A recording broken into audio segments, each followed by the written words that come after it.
trivia. What recurring dreams do you have? I'm always getting lost in big cities and universities. I'm looking for something I've lost. There's architecture, some kind of abandoned place. I journey through forests and vast landscapes with people from my life. I'm in the house where I grew up, but then I remember it's not mine anymore. I'm afraid the new owners will catch me. I'm in a large house with many rooms. I find a hidden door. It's familiar, yet strange. Do I live here? Did I live here in the past?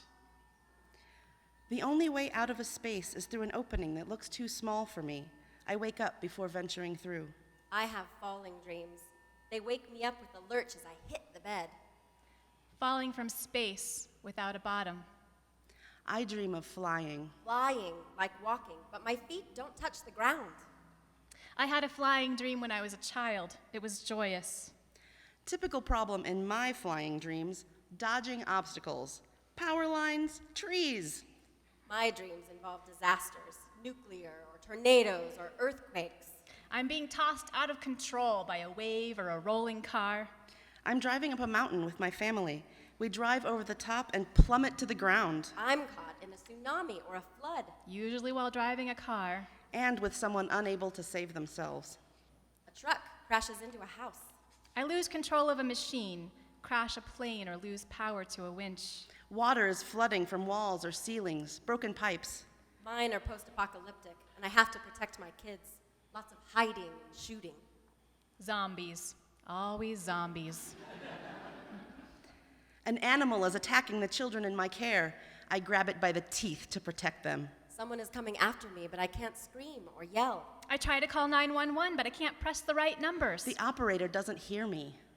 I watch my spouse go around a corner, but when I get there, I don't see them.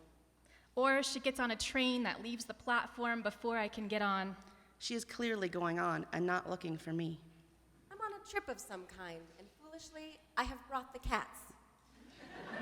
I spend the whole dream frantically fighting to keep them from escaping the bus, or the restaurant, or the museum. My teeth are falling out or crumbling. I can't remember my high school locker combination. It's finals week. I forgot I signed up for a class and never attended it. I forgot to put my pants on just as the school bus was arriving. Go to school as is, or go home for pants and miss school. I went to school wearing only a small towel. Now I'm lost on my walk home, and it's getting dark. When I run, it's even slower than walking. No pants is a classic. Another recurring theme is, nope, not going there in public. I arrive to substitute teach and never find the classroom. My train is coming, and I'm on the wrong platform. I'm on a train and I miss my stop. I'm on a train and the track runs out. The mistake is irreversible. I am waiting to go on stage for a play I never rehearsed. I don't know the lines. It's time to preach, and I haven't written a sermon.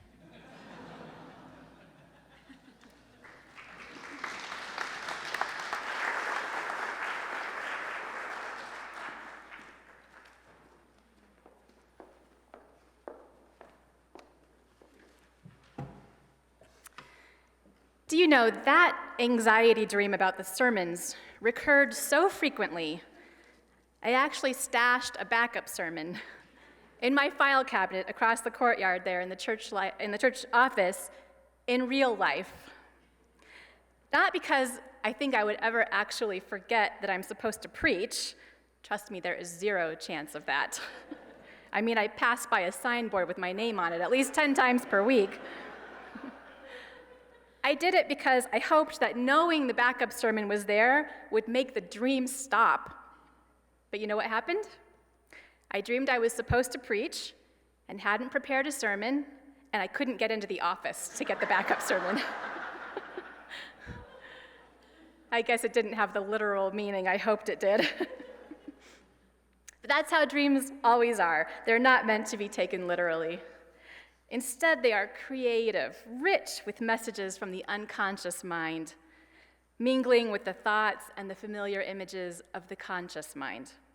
The result is storytelling in metaphor and symbols. Storytelling that, when we remember it, can reveal something to us that we were not conscious of before. Jeremy Taylor is a dream expert, and he's also a Unitarian Universalist minister. In his book, The Wisdom of Your Dreams, he says, "No dream ever comes to just tell you what you already know. All dreams carry new information and energy in their metaphors and symbols." He says all dreams come in service of your growth and development, health and wholeness. Even nightmares. Even those dreams in which the car is going right off the top of the mountain, or we are lost in the woods, or we're fighting like ninjas for our children during the apocalypse. One person on Facebook, when he saw the apocalypse dream mentioned, noted regretfully that he only seems to dream of doing things like laundry. But of course, even that is a rich metaphor. But nightmares are dreams that yell at us, "Pay attention! The message from the unconscious is important." They're flagged with adrenaline so that we remember them when we wake up. Not because your car is really going to go off the mountain, or your home is really going to flood, or whatever it is, but because there's something about that story of an impending disaster that is important to your growth. Is there something unspoken or unaddressed in your life or your family that must be faced before it leads, as it inevitably will, to chaos? Are you afraid of what you can't control and need to work on making peace with it? These are spiritual kinds of questions, by the way, because they have to do with what we call the depth aspect of life, the intangible stuff, relationships, understanding, and meaning-making. Dreams, Taylor says, reflect the dreamer's inborn ability to solve life's problems. Over and over again, creative energies and ideas emerge from even the most unexpected and obscure corners of the dream experience. Taylor has led dream groups for over 40 years, and he shares an example of one dream a woman brought to a group. The woman had been totally providing for her college graduate, unemployed son, who had moved back in with her. And she knew on an intellectual level that this was not appropriate. In the disturbing dream she shared, she sees her son drowning in a swimming pool filled with soup she knew she had cooked, while she watches from a lawn chair without making any effort to help him. When she awoke, and after bringing it to the dream group, she realized that her seemingly generous and loving action of providing so much for him was actually not just inappropriate, but harmful to him, and therefore, in its effect, uncaring. She was moved to begin loving him in a way that encouraged his long-term well-being. One of the most famous scholars of dreaming was Carl Jung. He said dreams are a window into the unconscious. He was fascinated by universal themes and images in dreams. Even people from very different cultures and places tend to share many dream themes. One is the persona, the image that you present to the world in your waking life. In dreams, this persona, this public self, may be challenged. In 2010, I arrived here in Albuquerque as an assistant minister, fresh out of divinity school. I was excited to serve this thriving congregation known for its adventurousness and spiritual depth. I was excited to work with Christine Robinson, highly esteemed among our colleagues, and at the age of about 60, part of a generation that I had only a handful of years to overlap with before they retired, not like expired. As per our agreement, 4 months later, while I was still wet under the wings, Christine went on a much-needed sabbatical. She would be gone for 4 months, leaving me at the helm. I have many good memories from that time. We held the annual meeting at which this congregation voted to raise the money that built this sanctuary. We launched an 18-month-long immigration project that involved about 100 First Unitarians as it progressed, and we got the president of the denomination to come and speak at the kickoff. I got to experience a congregation and a governing board that had just the right balance of faith and due process. You trusted this young new minister to take the reins, but you companioned me, offering information and feedback and tending to the healthy checks and balances in our congregational system. It was a good experience, But one memory stands out as particularly emblematic of that time, and it didn't happen in church. It happened in my sleep. I dreamed I had taken Christine's place leading a memorial service. I was at this pulpit, but instead of standing on my little step here, I was on top of a 20-foot-high, wobbling tower of square throw pillows, trying to keep my balance while I sorted through my pages, some of which, of course, were missing. Metaphor. Not factuality minus, said the theologian Marcus Borg, but poetry plus. Metaphor is not less than fact, but more. The foundations for ministry feel less than firm in the first couple of years as we gather the practical skills that we did not glean from classes on Jewish, Christian, or Buddhist scriptures. And I was a bit wobbly filling Christine's shoes just then. What a difference 6 years makes. I was managing okay, but there was something very, very true about that dream, and it was expressed better in a tower of wobbly decorative pillows than it ever could have been expressed in any words I could have come up with. Metaphor is not factuality minus, but poetry plus. Not less than fact, but more. When Marcus Borg said this, he was speaking specifically about the gospel stories that have the resurrection of Jesus in them. The Bible is full of metaphors, and so it makes sense that it also contains many dreams. In fact, powerful dreams and the waking dreams that we call visions were so common in biblical times that when no one was having any, people got a little bit worried about that. Sometimes it seemed to be due to not enough prophets walking among the people. Other times, a lack of vision and dreams seemed to be the result of disobeying God.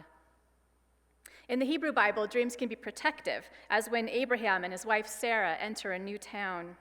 Abraham fears that the man in charge, Abimelech, will see how beautiful Sarah is and kill Abraham in order to take her for himself.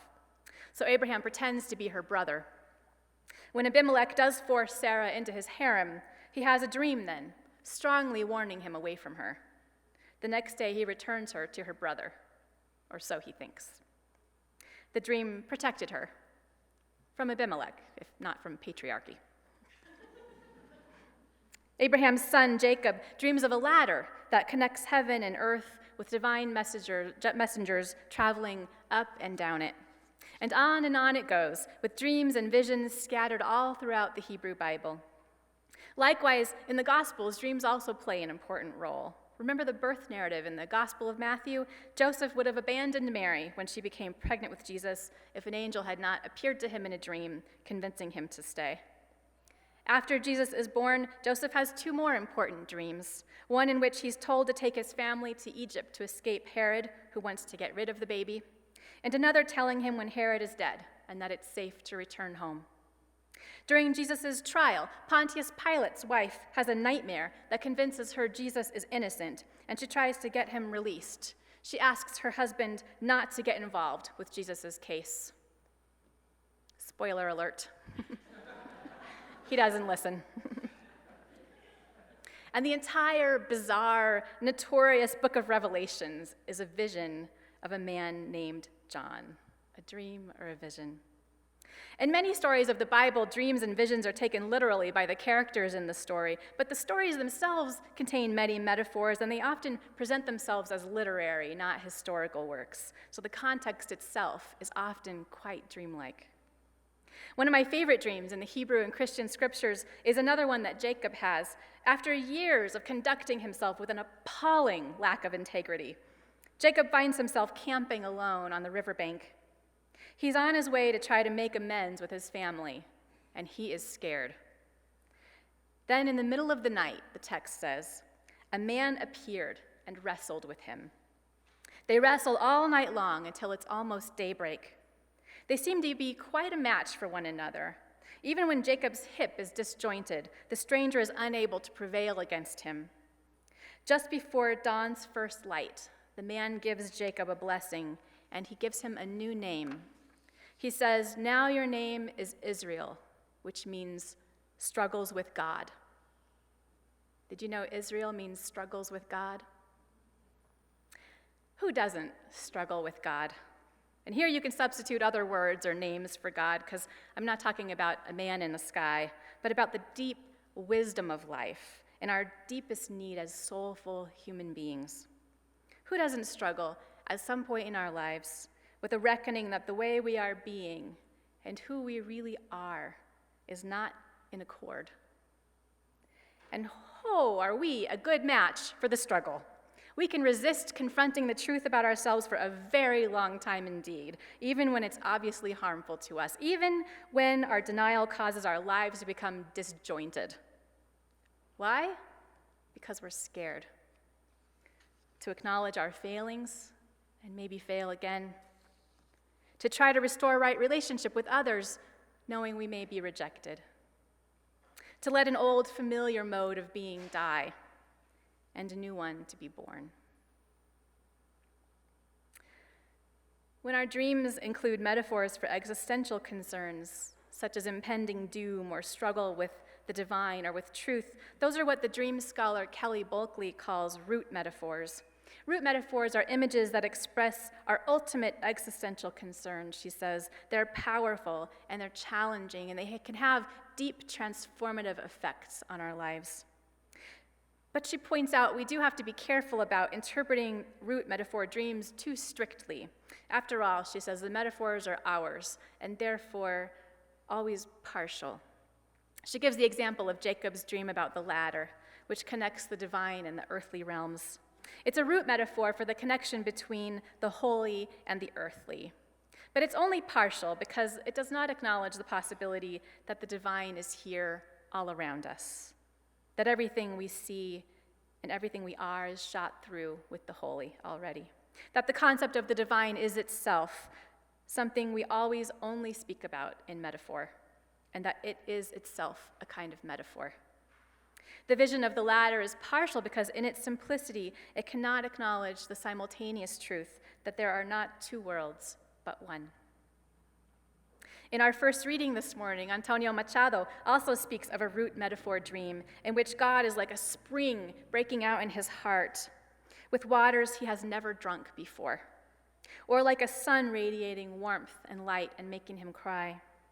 Or God is like a beehive making honey out of his old failures. In Spanish, the word is actually amarguras, bitternesses. God is making honey out of Machado's old bitternesses. We need many root metaphors for a balanced life, Bulkley says, just as a tree needs more than one root. You could say the same thing for a balanced spiritual life, and that is the philosophy of Unitarian Universalism. That one story, one metaphor, will always only be one piece of the truth, and so we look for wisdom from many sources, and we do not have a creed. As with religion, the best way to understand a dream is to ask a lot of questions. We love questions around here, and even doubts, so ask away. With dreams, we might ask, what is the felt sense of this dream? Or you might imagine that you are every object and person in the dream, that they are all some aspect of you. That's what Carl Jung called the subjective approach to dream interpretation. Everything in the dream represents an aspect of the dreamer. If you share it with a group, what feelings or images does it elicit in the group? Because so many motifs in dreams are so fundamentally human and shared by people everywhere, group dream work can be a really powerful way of uncovering the messages of growth and healing that our dreams deliver to us. In his decades of leading dream groups, Jeremy Taylor has noticed that whenever a dreamer hears or thinks of an interpretation of the dream that is true, you can always tell because they have an aha moment, like a light going on. You know that feeling when you figure out what your dream meant? The interpretation immediately just hits home. That's because we do already always know unconsciously what our dreams mean. The meaning is already there from the beginning.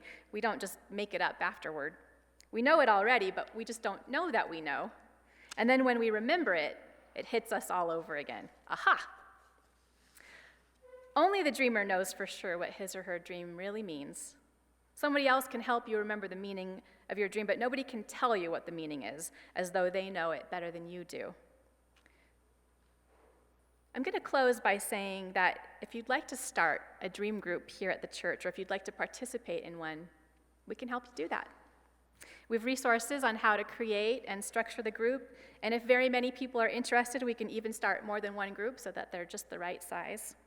So if you're interested in that, just stop by the connections table in the hallway on your way to the social hall and mention it to Beth or the volunteer there. And for the members of our branches in Edgewood, Socorro, and Carlsbad, you can send us a message and we'd be glad to help you too.